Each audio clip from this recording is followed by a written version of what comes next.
আসসালামু আলাইকুম। ওনারা বেগুন কেন আসুন ভালো আসুন না জাঙ্গুলো গাছে তুম জাঙ্গুলো পানি আনিলে এখন জাঙ্গুলো সান্দি বানাই তো প্রথমে আরা জাঙ্গুলো মিদি ডিম দে মরিচ মরিচের গুড়ি মরিচের গুড়ি দেওয়ার পরে দিয়ে এখন মরিচের গুড়ি তোরা যেদ্দুর হাইতা দিবে জাল যেদ্দুর পছন্দ করে এদ্দুর দিবে যেদ্দুর হাই এদ্দুর দিলাম এখন ডিম দে স্বাদ মতো লবণ আবার বেশি দিউন যেদ্দুর হাই এদ্দুর দিই ওনারা যেদ্দুর হাই এদ্দুর দিবেন লবণ দিয়ে দিলাম লবণ দেওয়ার পরে দিয়ে এখন দিম দে কিন্তু আবার জাঙ্গুলো স্থান মিদি আমি আচার ব্যবহার করি আচারই বই কি হইতে পারো না এটা আচার মিদি আছে যে এই জলফাই এবং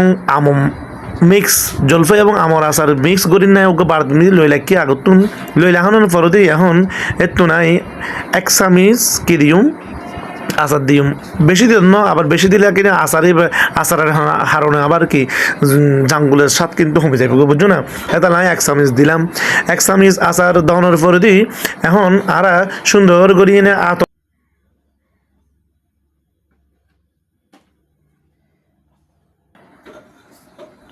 এখন এরপরে কিনে দিয়ে দিলাম কি সরিষার তেল 1 নম্বর সরিষার তেল দিয়ে ব্যবহার করি সবসময় হাই এতাল্লাই যেন কি না হন বিদে কিনি জলি ফুরে উড়ে এরিয়ে ধরে দিই এখন আর তল এতন্য চামিচ দিয়ে এতন্য এখন বাসন স্টিলের বাসন লই এখন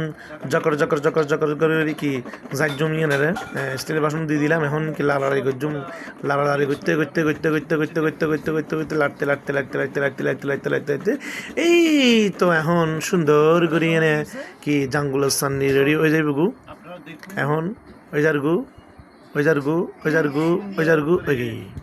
এখন ওনারা সন কিভাবে জাঙ্গুলের সান্নি ওই গু এখন মনে হয় জিলফেন মিদি লিস্ট চলে আই বোধ কি মনে হয় লিস্ট জিলফেন মিদি লিস্ট ফরিদার গু